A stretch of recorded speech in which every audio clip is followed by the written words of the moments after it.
Greetings, friends, and welcome to this Thursday edition of this exploration of faith. My name is Chris, and this is geeksundergrace.com. And I just have to say, boy, there's a lot of rude people in the world. Don't you think so? Don't you ever run across rude people? You know, I have a hard time believing that anybody wakes up in the morning and says, you know what, I think I'm going to be rude today. I don't think anybody has that on their agenda. I don't think anybody puts a little post-it up and says, hey, make sure to be rude today. It doesn't happen, right? But for some reason, every day we run into rude people, do we not? I'll give you a couple examples. Not long ago, I was at a restaurant, and when I'm walking in, I see this guy that I guess he's decided that the rules of normal society just do not apply to him, and there's a sign that says no parking, and there sits his car right there in the no parking zone. Clearly a person who has some rudeness tendencies, if you will. I walk into the restaurant, and this is one of those places where you can go and pour your own drink, and there's a lady that is pouring her drink, or she's right in front of me, in the line right in front of me. And there's clearly a method to how they have this counter laid out where you pour the drinks. You pour the drink, you go over to the right, and there's a place you can set your cup down and grab your lid and grab your straw. Well, that's not the way this lady took it. She pours her drink and sets it down right in front of her. Now, there's a whole line of people waiting behind her to pour their drinks as well. And, of course, the whole system would work better if everybody just kind of goes through a little manufacturing process there, a little assembly line, and moves to the right as they're preparing their drinks. But what she decides to do, she pours her drink, she sets it down right in front of her. She reaches to the right, grabs her lid, puts it on there. She reaches to the right, grabs her straw, takes the time to take the paper off, put the straw in, and then moves on to taking her cup and going to her seat.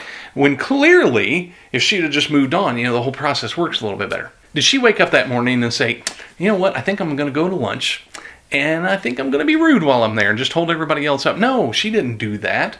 Obviously, there's something going on that she didn't realize the system. I think what can happen a lot of times in our own lives, we can be distracted by those things that make up life. We have bills to pay, we have something going on at work, we have things going on with the kids, whatever's going on.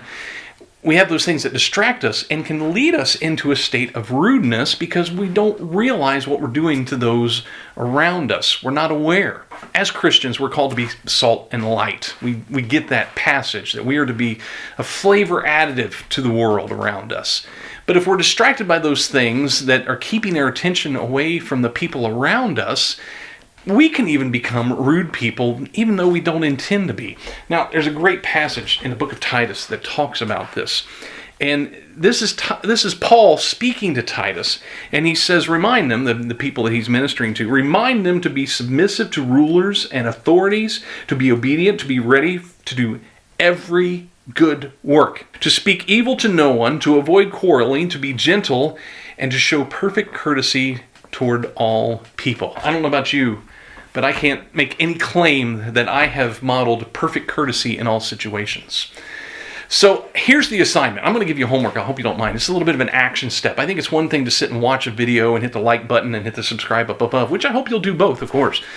But I think it's another thing to take an action step from a video. So tomorrow, whenever you're watching this, if you're watching this in the evening, you're off the hook for tonight. But tomorrow morning, try to find that opportunity to model that perfect courtesy to someone around you. Maybe it's something as simple as opening a door for somebody. And I don't mean just in the easy ways, as in the person that's just a foot or two behind you walking in the store. I mean a person that's 10 feet away, 10 yards away.